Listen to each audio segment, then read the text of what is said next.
All right, picking up yesterday, we left off and we're talking about the spiritual counterpart of the four different classifications that fall under the three sets of laws, and we continue along now. Um, Page 348. Looking at a borrower generously, number 5. Perhaps it is possible to explain Sheila's words and also interpret the concept of a borrower. So, Sheila and Sheila, this interprets the borrower as referring to a Rasha, a wicked person, one who does not observe the Torah and its mitzvahs. The Rebbe offers an interpretation that acknowledges the shortcomings of the spiritual counterpart of a borrower, but also applies it to one who observes the Torah and its mitzvahs. Uh, and a it also interprets this concept of the borrower in a more favorable light, so that the interpretation can also refer to one who observes the Torah and its mitzvahs. This appears to be appropriate, since in a simple sense all the subjects in the four categories mentioned above are referred to as watchmen, and who guard the world as explained above through the observance of the Torah and its mitzvahs. uh, as an introduction, the entire world was created for the sake of the Jewish people, as Rashi and the commentary to the very first book of Genesis and Bereshit, first chapter, first verse, where Rashi states in the beginning of his commentary on the Torah, the world was created for the sake of Israel, who are called the first. Pardon me. Accordingly, every Jew can rightfully claim and demand. Their claim need not be made as a request, but as a demand to which they are rightfully entitled, according to Barakos 17b. All of his material needs, an abundance of children, life and health and sustenance, even without performing any activity or service on his part, just because he is a descendant of Abraham, Yitzchak, and Yaakov. This is reflected in the opinion mentioned in the Mishnah and Bava Metzia 7:1, that when an employer promises to provide his food, he does not fulfill his obligation to them, even if he provides them with a meal, like the feast of King Shlomo at the height of his prosperity, because they are the descendants of Abraham, Yitzchak, and Yaakov, Abraham, Isaac, and Jacob. As a descendant of the patriarchs, every Jew is worthy of a feast of even greater magnitude, where we learn this in Bava Metzia 86b. And for those of you, the saying, I don't know if you've ever heard it before, but Tyre is mine. No one can take it from me. So not sure if you could demand a piece of paper saying that, but you should know that it's yours, huh? The logic of the sage back inside 349 in the Mishnah, who offers a different view, maintaining that the employer is only required to provide for a worker according to the common local custom, is not that he doesn't consider every Jew worthy of the above. It is only that he maintains that the employer, when promising to provide his workers with food, merely intended to provide them with the meals ordinarily given to workers in his region. Hence, legally, the employer cannot be obligated to provide them with more. This is the spiritual counterpart of a borrower, one who derives the entire benefit for himself. He benefits from the world, receiving everything he needs without any payment, i.e., divine service on his part. Now, a borrower of an object acquires it, as it were. Since it is he who derives all the benefit from the object, he is liable if it is destroyed due to circumstances beyond his control. Similarly, on the spiritual plane, when a person desires to benefit from the world without divine service, the very benefit he receives obligates him to return, i.e., pay for his portion of the world to God in its totality. He fulfills that obligation by observing the Torah and its mitzvahs, because the world's existence is dependent on their observance, as explained above. He cannot claim that he is exempt due to circumstances beyond his control, even if those circumstances are extremely challenging.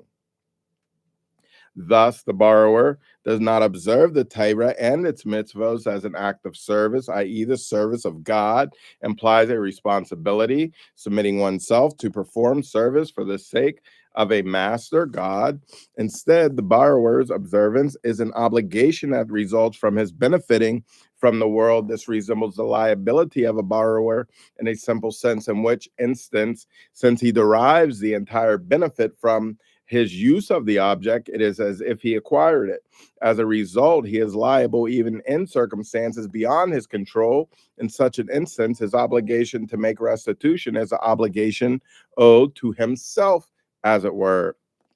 In the spiritual parallel, such a person desires to benefit from the world. That is his goal. Since that benefit requires observance, he fulfills the mitzvahs. However, he does not do so in order to serve God, but to receive that accrue from his service. Thus, he is serving himself, as it were.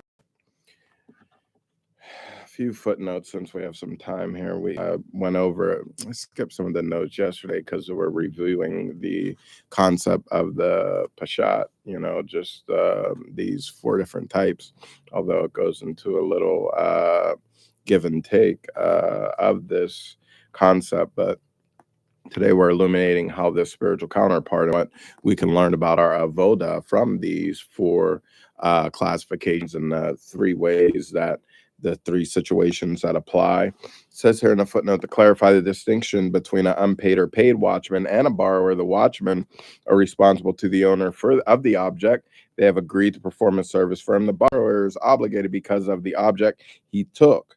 His relationship with the owner is secondary. Now, there's also a note in Rashi Bava Metzia 81a, Shemir Baba'alim, pardon me, which states that when one person tells another, lend an object to me and I will lend an object to you, this is not considered an instance where the owner of the entrusted object was employed in an enterprise of the borrower, Shemira, because the owner of the object is not working for the watchman, the borrower, i.e., since the passage in Bava Metzia speaks about two borrowers not employed in the enterprise of the owner. As a borrower, he is not performing work for the owner. He is acting in his own self-interest. So Nesivios, Hamishpat 3052, and other sources, including the Bava Metzia, which state that the borrower is watching the entrusted object for his own sake because he derives all the benefit. Number 6, acting for God or acting for one's own sake. We can now appreciate how the spiritual counterpart of these laws corresponds to the explanation of the four categories of watchmen mentioned at the outset in part 1 here. Based on the above explanation, parts actually 1 through 4, but in part 1 of the video.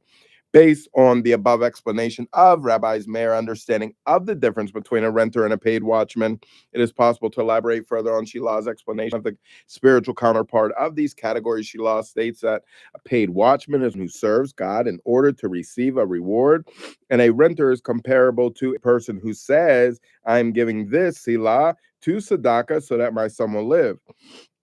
It is not only that they approach the reward and the benefit they receive for their divine service differently, they represent two distinct categories. To explain, as clarified at length previously and above, conceptually, a renter and a paid watchman are two fundamentally distinct categories. A paid watchman, as the name implied, first and foremost, a watchman, he obligated and indebted himself to take care of the object belonging to the owner and receives his wage accordingly.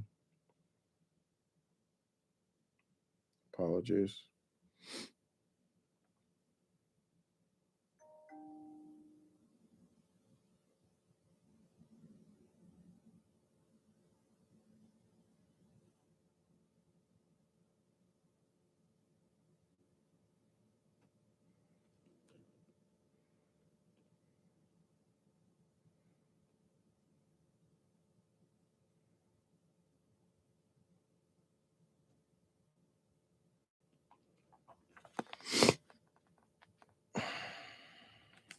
So a paid watchman is, as the name implies, First and foremost, a watchman, he obligated and indebted himself to take care of the object belonging to the owner and receives his wage accordingly. By contrast, the fundamental goal of the renter is entirely different. He desires that the object enter into his domain for his benefit, and he pays a rental fee to attain that goal. We're talking about the spiritual part of this, but I see some of us in this moment in our marriages and our relationship with our significant other is falling into some of these classifications. We are only having interest and indebtedness for what we can obtain and benefit, uh, which is a deep instinct and understanding. Also, as we're looking inside, as we have this spiritual counterpart, as we talk about our relationship with Most High, as we, the Jewish people, are a bride to Most High, inside, and let us examine our behaviors and examine our motives and our kavana and the things that we seek, and we should be able to look truthful at things. And if we look truthful and with a fair eye, the Most High should bring us close and love, and we should all be able to benefit from the beautiful relationship that we have. If one has a wife, then you're able to see these, I don't want to say character deflects or flaws that we have in our relationship with Most High. Let us continue. Places for improvement, places where an advantage to be able to draw ourselves nigh. Similar concepts apply with regard to the spiritual counterpart of these concepts. The fundamental purpose of the paid watchman is the service of God. He desires to carry out God's will and take care of the world for his sake. Nevertheless, he has not reached the level of an unpaid watchman who serves without the intent of receiving a reward.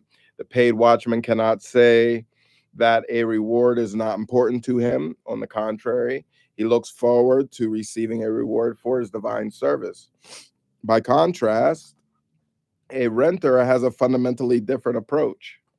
He wants and desires to benefit from the world, to receive all his needs. However, he knows and feels that he is obligated to pay God, the owner of the world, for the benefit he receives. He therefore observes the Torah and its mitzvos. For this reason, Shelah cites the example of one who says, I am given this Silah to Tzedakah so that my son will live. This example emphasizes that the fundamental reason he is giving the tzedakah is that he needs wants his son to live. Shelah, which compares Noach to a renter because he fulfilled God's will solely so that the world will be maintained. Brother Noah. Now, note the explanation here. This is page 155 of this Shelah source, gives of the difference of opinion whether a renter is considered an unpaid or a paid watchman. And this source states that these are the words of the living God. Continue along with a little bit more footnote. It's saying here, building on his explanation, that a renter is like one who says, I'm giving this salah to tzedakah that my son will live. He explains that the two opinions resemble two ways a person who makes such a gift could feel. The view that a borrower is an unpaid watchman refers to the person who resolves when making the gift to tzedakah that he is giving the gift whether his son lives or does not live. The view that a borrower is a paid watchman refers to a person who does not make such a resolution. Thus, the spiritual counterpart of a rental is intrinsically different from the spiritual counterpart of both a borrower and a paid watchman. He is not like a borrower, since he views his observance and its mitzvah, he says, payment due for God for the benefit he receives from the world. Thus, his observance of the Torah can be considered serving God, i.e., divine service performed for God's sake and not for his own. In contrast, the borrower demands that his needs be fulfilled without cost, and his observance of the Torah and its mitzvos is not considered as, quote unquote, the service of God, as we spoke about in section 5 a few minutes ago. Nevertheless, neither can a renter be as a paid watchman. It says in the business receives an object that belongs to its owner and pays him for its use. The borrower acquires the object as it were. throughout the time it is in his possession is as if it were his. True, he must return it and is responsible for all types of loss, but that is comparable to paying for an article he purchased. In this spiritual counterpart, the renter knows that he is living in God's world. True, he seeks to benefit from the world and sees his observance as a payment for that benefit. However, he recognizes God as the owner. By contrast, the borrower sees the world as on loan to him. As long as he is alive, it is his. True, he has to, quote unquote, pay God, i.e., return the world to him. But while alive, he sees himself as the owner. The difference is that the divine service of a paid watchman in his observance of the Torah and its mitzvahs is for God's sake. In a halakhic context, the benefit a paid watchman receives for serving as a watchman does not come from the physical object entrusted to him. The wage he receives is a tangential, transgential dimension of the arrangement between him and the owner. It says, in the spiritual counterpart, the paid watchman does not desire to benefit from the world. However, he has not reached a level that he does not seek any benefit whatsoever. He wishes to benefit from serving God. By contrast, from the very outset, a renter sees his observance of the Torah and its mitzvahs as payment to God for the benefit he receives from the world. He is not acting as a watchman, as one who cares for God's world, seeing every Jew as God's servant. Number 7 here. Nevertheless, although the fundamental definition of a renter is different than that of a paid watchman, they are judged by the same laws. As such, the 4 categories of watchmen are governed by only 3 sets of laws, where we concluded yesterday. Since ultimately the renter acts in the service of God, he is therefore judged as belonging in the category of servants of God, just as a paid watchman serving him, albeit not for his sake. It says, by contrast, since the entire benefit is his, a borrower can be considered as one who benefits from the words of the Torah, one who uses the words of the Torah as a quote unquote a hatchet with which to chop, like an axe in the hand of the chopper.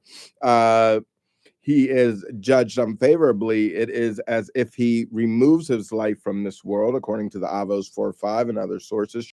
Even in such an instance, our sages said it is preferable for such a person in Torah study that outwardly is not for God's sake, for through involvement in the Torah that outwardly is not for God's sake, he will arrive at involvement in the Torah for God's sake. Nevertheless, those words are merely granting license, as the Alter Rebbe states there. It is preferable for such a person to engage in Torah study that outwardly is not for God's sake, rather than to neglect it. By contrast, the observance of the Torah and its mitzvos that outwardly is not for God's sake, practiced by a renter, is the path of divine service that is appropriate according to the natural order. In Rambam's commentary to the Mishnah, Introduction to Sanhedrin, Vehakat Hachamishis, which elaborates on the concept that initially a person should be encouraged to perform divine service, even though outwardly is not for God's sake, because ultimately it will lead to divine service performed for God's sake.